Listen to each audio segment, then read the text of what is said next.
మంచి మర్యాద లేదేమిరా, ఈ సీఎం ఆఫీస్లో వచ్చిన వాళ్ళకి ఒక కుర్చీ కూడా లేదు. ఎప్పుడు చూసినా ఈ పబ్జీ గేమ్లేనా? సార్ నమస్తే సార్.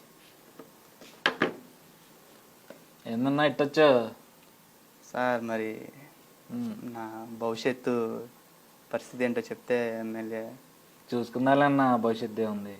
అంటే ఏదో సర్వేలో చేయించారని చెప్పి బయట ఏదో టాక్ కూడా బాగా నడుస్తుంది. అంటే మనోళ్ళు చెప్పారు ఏం బాగాలేదంట పరిస్థితి. మరి బాగోపడడం ఏందన్నా, మీరు చేసినవన్నీ చేశాం కదా, మాకేముంది చేయడానికి, మొత్తం మీరు చేసిందేగా. లేదన్నా నీ పరిస్థితి ఏం బాగాలేదాడా. నా పరిస్థితి బాగుంటా నాకు పవర్లు ఎక్కడ ఉన్నాయన్నా, మొత్తం మీరు చేసిందే కన్నా. ఏదైనా నీ పరిస్థితి బాగాలేదన్నా. నా పరిస్థితి బాగుంటుంది ఏంటన్నా, బాగుపడడం ఏందన్నా.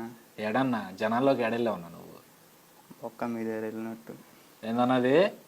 ఆ బొక్క నువ్వేది వెళ్ళినట్టు జనాల్లోకి. రాష్ట్రంలో నీ పరిస్థితి ఏమన్నా బాగుందా ఏంటి? వేసేసాడు, బాగా వేసేసాడు.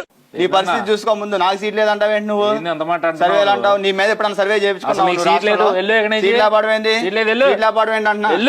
నీ పరిస్థితి ఏదో బాగున్నట్టు ముందు నువ్వు బయటకు పరదాలు లేకుండా బారిగేడ్ లేకుండా నువ్వు ముందు రా, జనాల్లోకి రా. నువ్వు వచ్చి అప్పుడు నీ సర్వే ఎలా ఉందో, నీ రిపోర్ట్ ఎలా ఉందో చూసి అప్పుడు మాట్లాడు. ఎవడాడు? ఎవడు పడతాడు లోపల? సుబ్బారెడ్డి గారు ఒక్క నిమిషం అండి. సుబ్బారెడ్డి గారు నువ్వు నువ్వు రా ముందు, జనాల్లోకి వచ్చి నువ్వు వస్తాం. సుబ్బారెడ్డి గారు ఏంటండి పద్ధతి? లోపల పంపిస్తారా మీరు? ఇక పబ్జి గేమ్ ఆడుకుంటుంటే డిస్టర్బ్ చేస్తారు. ఇక పబ్జి గేమ్ ఆడుకుంటుంటే డిస్టర్బ్ చేస్తారు. ఏంటో మనుషులు ఏమన్నా పడతాను పంపిస్తారు. సర్లే ఈసారికి అలా గడిచిపోయింది. మనం అయితే సేఫ్ కదా.